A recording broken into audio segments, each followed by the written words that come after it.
2022 was a difficult year for the world. However, the World Bank Country Office in the Gambia rose to the challenge to support the government and the people of the Gambia. Over the course of this calendar year, we had $153 million in new commitments to the Gambia.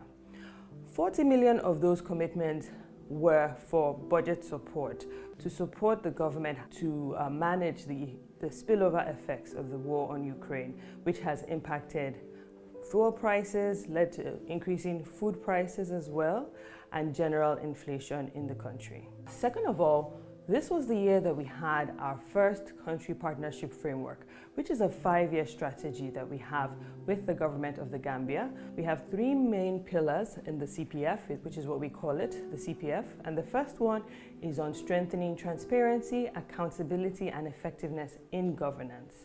The second is focused on enabling inclusive and resilient private sector-driven job creation. And the third is on enhancing human capital to encourage the development of a productive workforce. We have had several projects already this year that are going to be supporting those efforts. So in addition to our budget support, we have a $68 million project that will be supporting tourism diversification and resilience. And we just had another project, $45 million, which is going to be supporting coastal resilience, really managing the impacts of the floods in the greater Banjul area. And we know that this year was a bad year in terms of flooding damage. We launched several landmark reports this year. The first of which was our second economic update. And the economic update covers the general economic situation in the Gambia, but this report also included a special focus on the need to improve data in the human capital sector. The second report we launched this year is called ISOEF. Basically, it takes a landscape of the SOEs in the Gambia and how they can be improved.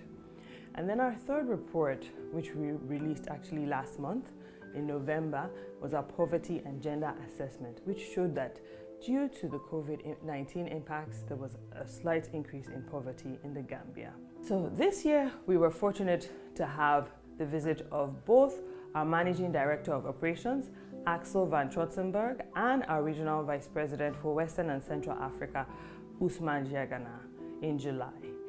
They both visited with His Excellency, President Adama Barrow, and 2 of our project sites.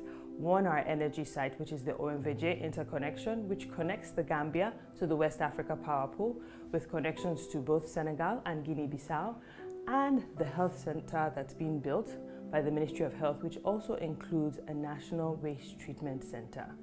This visit reaffirms the commitment of the bank to the Gambia. So I realized this year that most of my trips so far have been along the southern part of the country. So I decided to take a trip up north this year, and I ended up visiting, starting off with Jufure, which is the famed site of the Kunta Kinte Island.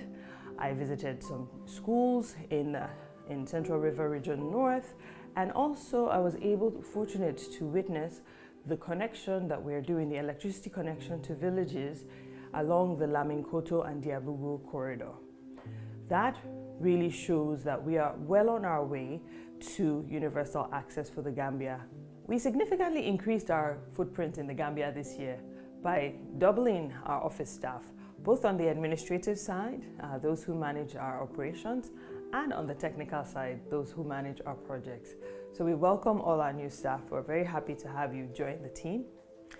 But we had some bittersweet news as we had to say farewell to our country director, Nathan Belete, who moved from Dakar to Dar es Salaam to cover the Tanzania Country Management Unit. We thank you for everything you've done, Nathan, and all the best. So thinking ahead to 2023, my plan is for us to engage increasingly with the government to continue our support as the government works to recover from the effects of both the COVID-19 pandemic and the spillover impact of the Ukraine war. Secondly, we're going to increase our engagement with stakeholders across society, including the private sector, civil society, and academia, because we want to hear from you. And then finally, I'm going to make it a personal goal to make it to Basse. My driver is from Basse. He's been asking me to go, and I will be there. I will get to the edge of the Gambia this year. Thank you.